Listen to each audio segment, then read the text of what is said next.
Hey everybody, I'm Jonathan from Stranger Things, and you're watching the Disney Channel. I'm loving it. That was funny, right? Today I'm going to be sending the creator of the Frosty. I just want to let you know up front that I will not be sending the Frosty itself, so calm the fuck down. Thank you. Now let's begin. Wendy's was founded in Columbus, Ohio in 1969 by a guy named Dave Thomas. And like most things that begin with Columbus, it's not as nice as it seems. Now, I don't know if Thomas spread STDs and smallpox to the indigenous people of Ohio, but the meme still stands. He named the restaurant after his daughter, Wendy. Photos of her were all over the original store, which was closed down in 2007 due to a lack of customers.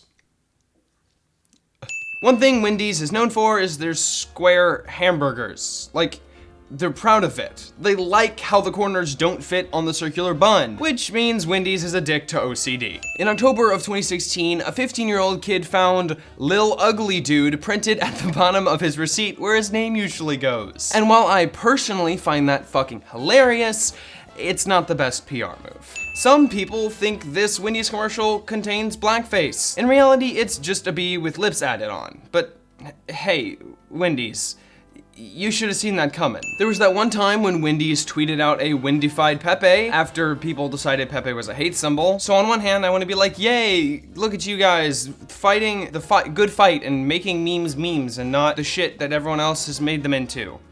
But at the same time, he's a stale meme. Despite their Twitter presence and the constant struggle to meme, when Wendy's was accused of having a hidden meaning in their new logo, they denied it. Even though the hidden meaning was derived from the thought that the ruffles in Wendy's collar looked like maybe they spelled out mom, it was still a prime opportunity to meme the shit out of their customers. And yet, disappointment. When Wendy's wanted to address complaints that their chicken was rubbery, they decided the best solution was to buy smaller chickens. Well, when I say buy smaller chickens, I mean kill the chickens earlier so that they're smaller. You hear that, savages? Babies are your best bet for a tender fillet. And just to be clear, the size of the actual sandwiches didn't change at all. Sin for convoluted solutions to dumb problems. Also, it cost $30 million to make this change. That's an awful lot of money just to pay to kill birds a little earlier. Maybe it covers trauma therapy for chicken executioners? Now, Wendy's is the company that started the trend of businesses running snarky Twitter accounts. Yeah, they do it pretty well,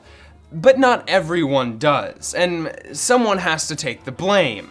I'm going with the originators. Remember all that Chick-fil-A stuff that went down in 2016? Well, one of Wendy's franchisees was super on their side, enough that they put "We Stand with Chick-fil-A" on their big sign out front. Obviously, corporate wasn't too happy about that, considering they're basically saying we also stand against gay people, and you know what? We aren't too happy about that either. So, sin on that particular franchise, which I guess means all of Wendy's in general. Wendy's, like most other fast food joints, has these things called slogans, and it just so happens that Wendy's has some incredibly bad ones. In 1980, where bright young kids were first figuring out algorithms for the Rubik's Cube, Wendy's launched this brilliant bit of marketing. Wendy's has the taste.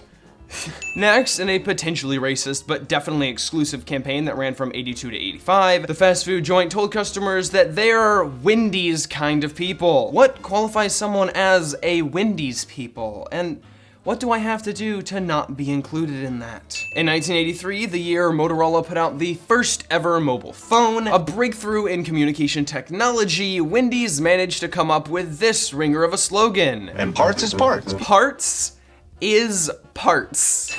I don't even know what that could mean, let alone how that reflects on the establishment. Like, yes, Wendy, parts is parts.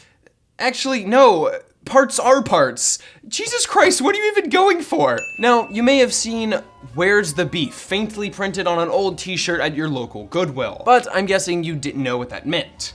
Allow me to enlighten you. "Where's the Beef" was a Wendy's slogan in 1964. The main commercial depicted three old ladies in a food joint called Home of the Big Bun, and they're looking at a big bun and a tiny, tiny burger patty, and suddenly character actress Clara Peller is there to yell, "Where's the beef?" Where's the beef? It wasn't just the evergreen grandma humor that propelled the slogan into meme territory. A songwriter named Coyote McCloud wrote and performed a song called "Where's the Beef" for the Wendy's ad campaign. Can I send them just because the guy's name is Coyote? Is that Okay, cool. Now, it wasn't long before the beefy honeymoon had to come to an end. Peller cheated on Wendy's with Prego, the pasta people, by saying, "I found it, I really found it," in one of their commercials. The inference being the "it" really meant the beef. And just like that, the question was answered, and Wendy's dared not ask it again. And then they fired the 83-year-old lady. Classy, Wendy's.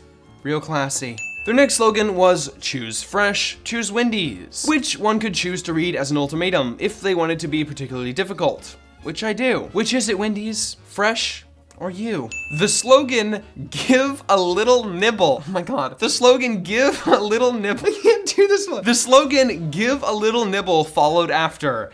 And true to form, it was a commercial flop. And honestly, now that I'm thinking about it, what could they really have expected from such an egregious slant rhyme? When the founder died, the rest of the board thought it would be a good idea to create a character called Mr. Wendy. Because... actually... Why did they do that? Plus, Wendy's is the name of the founder's daughter, not the founder's last name. Oh my god. My head hurts. Now, my personal favorite slogan came around the mid-2000s, and like many things from that era, it was short and bad. For 2 years, Wendy's used the slogan, "That's right." No exclamation point.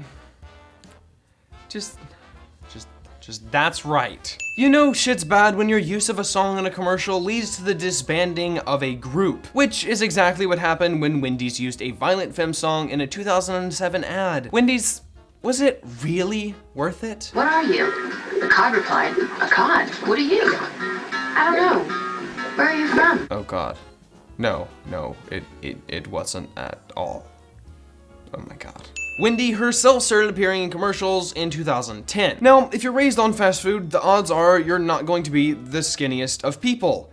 And people are mean. Now, I'm gonna be vague and just send the company for letting this situation happen because, guys, we don't need to be mean to Wendy herself. There's a whole company for us to send. Plus, they cast a skinny young redhead in 2012 to star in the next run of commercials, which, while a much better move by the advertising department, kinda just adds insult to, insult. And finally, their most recent slogan, "Now That's Better," turned out to be accurate, even if only because of how shitty their previous slogans were. And that's it. Goodbye. My stomach's making noises.